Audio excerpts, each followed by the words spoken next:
एक शाम प्राची टीवी पर सीरियल देख रही होती है। तभी उसकी सास वहाँ आती है।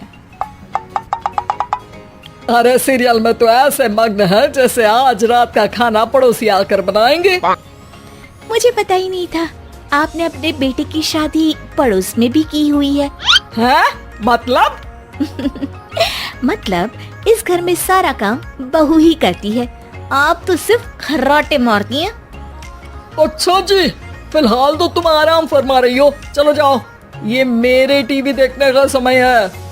आहा, इसीलिए मुझे भगाया जा रहा है। सॉरी, अब तो बिल्कुल नहीं जाऊंगी। प्राची की इस बात पर दोनों सास बहू के बीच टीवी रिमोट के पीछे बच्चों जैसे छीना झपटी शुरू हो जाती है, जिसके बीच श्लोक भी काम से घर वापस आ जाता है। आज मेरी चूहे बिल्ली की जोड़ी किस बात पर झगड़ रही है?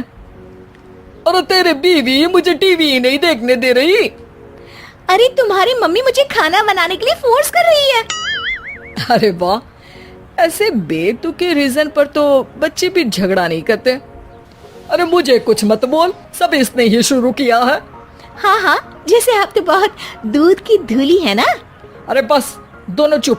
प्राची जाओ, खाने की तैयारी करो। और माँ तुम छोड़ो, तुम्हें क्या बोलूं, शांति से अपना सीरियल देखो, मुझे दोबारा लड़ने की आवाज सुनाई नहीं देनी चाहिए। ऐसा बोलकर श्लोक वहाँ से चला जाता है, जिसके पीछे पीछे प्राची भी कुछ न कुछ बड़बड़ाते हुए रसोई में चली जाती है। हाँ हाँ, सासू जी को तो कुछ बोलेंगे ही नहीं, बस मुझ पर ही हुक्म चलता है, खाना बनाओ, जैसे मैं इनके घर में खाना बनाने के लिए आई हूँ। इसी तरह शाम बीतती है और रात को श्लोक और प्राची की सास खाना खाकर सोने चले जाते हैं, लेकिन प्राची गुस्से में कुछ खाए बिना काम में ही लगी रहती है। इस घर में किसी को घंटा फिक्र नहीं पड़ता, मैं खाऊं या भूखी रहूं। प्राची कुछ देर के लिए रसोई से बाहर जाती है और जैसे ही वापस आती है तो वहाँ दूध का भरा ग्लास देखकर हैरान रह जाती है।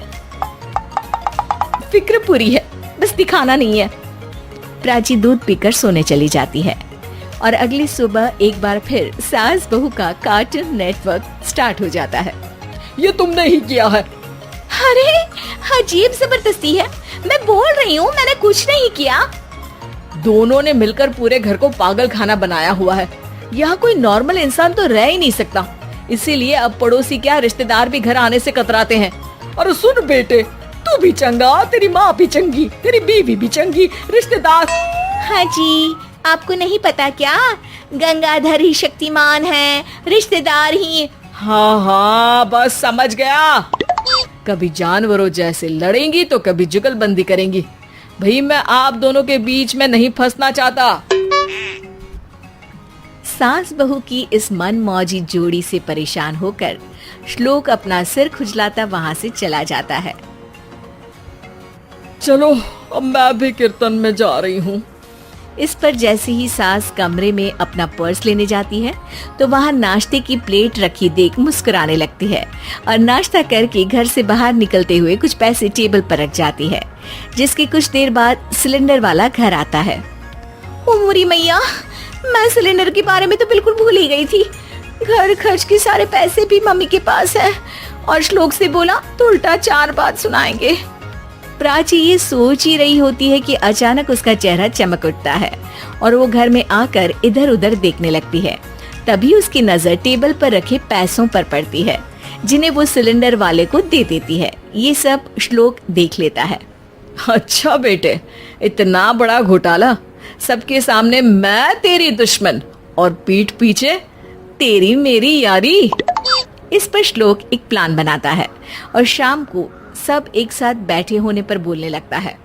माँ, तुम दोनों की बहुत लड़ाई होती है, इसलिए मैं सोच रहा हूँ कि प्राची को उसके घर छोड़ाऊं, इससे वो भी खुश रहेगी और तुम भी। अचानक श्लोक की ये बात सुनकर सास बहू शौक से उसकी तरफ देखती हैं।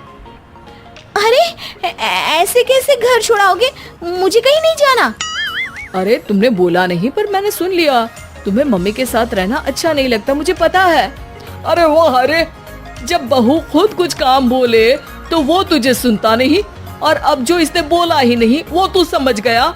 जब उसे नहीं जाना तो फिर जबरदस्ती क्यों कर रहा है? अच्छा, फिर आपको मौसी के घर छोड़ाता हूँ, बस अब आप दोनों एक घर में एक छत के नीचे नहीं रह सकती। मैं इस टॉम एंड जेरी की जोड़ी को और नहीं झेल सकता। है? ऐसे कैसे नहीं रह सकते? तुम्हें इतनी दिक्कत है तो तुम्हारा बोरिया बिस्तर पैक कर देती हूँ, लेकिन मम्मी जी कहीं नहीं जाएंगी। बिल्कुल यही सुनना था मुझे। अगर दोनों में इतना ही प्यार है फिर हर वक्त ये लड़ाई का नाटक क्यों करती हो? देखा मैंने कैसे माँ किचन में दूध रखती है और तुम उनके लिए कमरे में नाश्ता रखती हो, और कैसे वो पहले ही तुम्हारी दिक्कत समझकर घर में पैसे रखकर बाहर जाती है। अरे भाई, इतना ड्रामा तो डेली सोप में भी नहीं होता जितना तुम दोनों ने इस घर में फैलाया हुआ है। तू हमें टॉम एंड जेरी बोलता है ना, तो याद कर वो दोनों भी एक दूसरे को बाहर वालों की बुरी नजर से बचाने के लिए हमेशा सबके सामने लड़ते थे, लेकिन अकेले में दिक्कत के समय मदद भी तो करते थे। बस हमारा रिश्ता भी कुछ ऐसा ही है। और वैसे भी अगर सास बहू में तू मैं नहीं होती तो दुनिया वालों को कहानियां कैसे मिलेंगी?